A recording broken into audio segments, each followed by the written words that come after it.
عمرك سمعت عن سجن الناس كانت بتدخل فيه وما ترجعش تاني؟ سجن مرعب ومليان غموض لدرجة إن في ناس بتقول عليه إنه مسكون، واللي يدخله مش بيخرج منه أبدا. واحد من أغرب السجون في العالم، سجن كارا.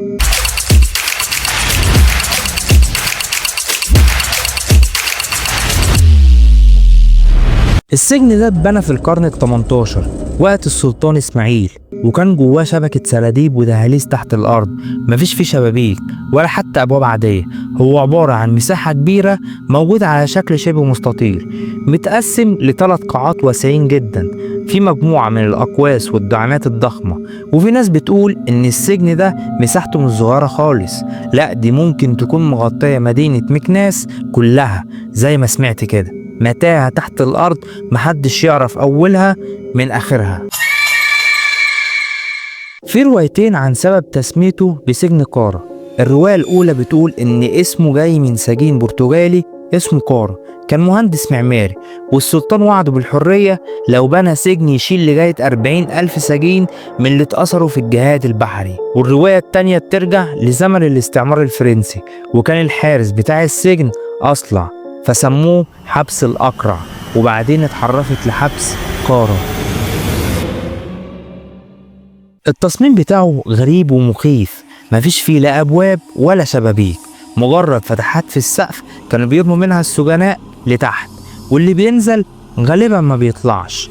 وكل ده بيحصل تحت قاعة بيستقبل فيها السلطان المغربي سفراء الدول علشان يتفاوضوا على إطلاق سراح معتقلي بلدهم من غير ما يعرفوا إن المعتقلين دول تحت رجليهم. في ناس بتقول إن السجن ده عبارة عن متاهة ملهاش نهاية، ومحدش يقدر يكتشف نهايته، لدرجة إن الاستعمار الفرنسي قفل السراديب بعد ما ناس كتير اختفوا وهم بيستكشفوها.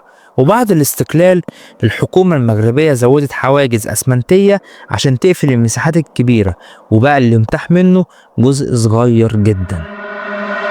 في آراء بتقول إن السجن ده أصلا ما كانش معمول عشان يبقى سجن، ده كان معمول عشان يبقى مخزن للحبوب، وكان بيستعمل كسجن بشكل مؤقت بس. والدليل على كده إن السلطان بنى سجون تانية في نفس الوقت في أماكن مختلفة، يعني ممكن كل الحكايات دي تكون اتحورت مع الوقت. عبد الرحمن بن زيدان واحد من المؤرخين اللي وصف المكان انه قوي جدا، لدرجة ان فوقيه بتمشي عربيات وفوقيه صخور كبيرة وجناين وما بيحصلوش حاجة. في كمان شهادات من أسرى كتبوا عن الرعب اللي شافوه جواه، واللي خلى العالم كله يسمع عنه. ناس كتير في مكناس بيقول ان السجن ده بقى مسكون، خصوصا بعد ما اتقفل عشان الأرواح الشريرة اللي كانت جواه. وفي مغامرين فرنسيين دخلوا يكتشفوه، بس مش دي المشكلة. المشكلة ان محدش شافهم تاني، ومن وقتها الحكومة قفلت اغلبه وسابوا حتة صغيرة بس للزوار. حبس كارا بقى مزار سياحي بيجيله الناس من كل حتة في العالم، بس الجزء اللي مفتوح للناس صغير جدا، والباقي مقفول بسبب خطورته. الناس بتيجي تتصور وتشوف مكان بقاله قرون ومليان أسرار ورعب. سجن كارا مش مجرد مكان قديم، ده لغز كبير لسه محدش قدر يحله.